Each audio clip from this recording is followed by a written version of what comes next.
जोहार झारखंड।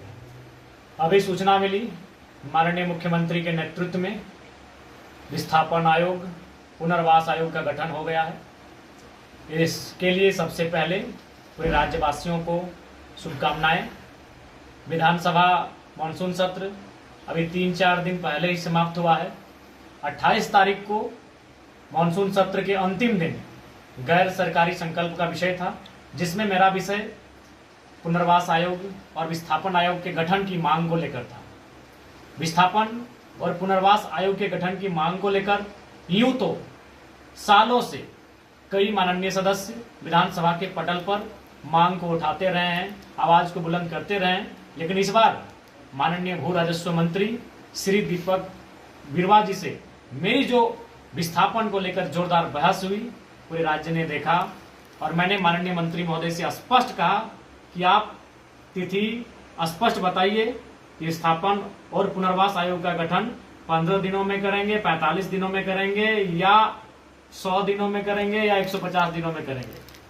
तो उस बहस के बाद जो बहस जिसको मैंने पूरी ऊर्जा, आक्रामकता और गर्मजोशी के साथ अपने चिर परिचित अंदाज में रखने का काम किया था, और उस बहस के 5 दिनों के अंदर आज झारखंड कैबिनेट से अंतिम मुहर लगी।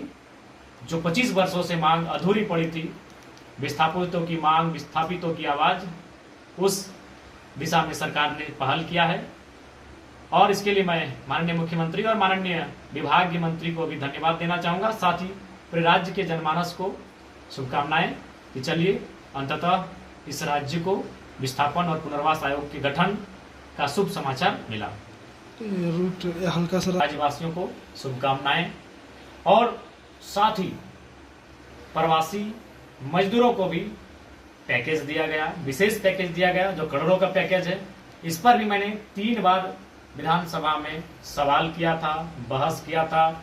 एक बार बजट चर्चा परिचर्चा में, एक बार शून्यकाल के माध्यम से, और इस बार के सत्र में ध्यान आकर्षण के माध्यम से मैंने प्रवासी मजदूरों की समस्याओं से हमेशा सरकार को रूबरू करवाया है और उस पर मैं हमेशा अडिग रहा हूं।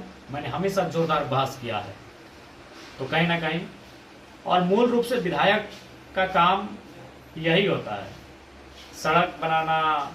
ये विभाग ये काम है, इसको डीसी भी करा सकते हैं, इसको अन्य पदाधिकारी भी करा सकते हैं, डीएमटी फंड से तो कहीं सीएसआर फंड से, तो कहीं टायर्ड तो कहीं अनटायर्ड फंड से ये काम हो सकते हैं।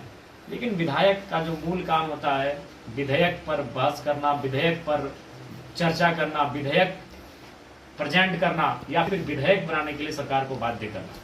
तो कहीं ना कहीं सभी माननीय सदस्यों ने प्रयास किया था, लेकिन अंतिम मुहर 28 तारीख को मैंने एक जोरदार बुलंद आवाज के तौर पर रखा विधानसभा में।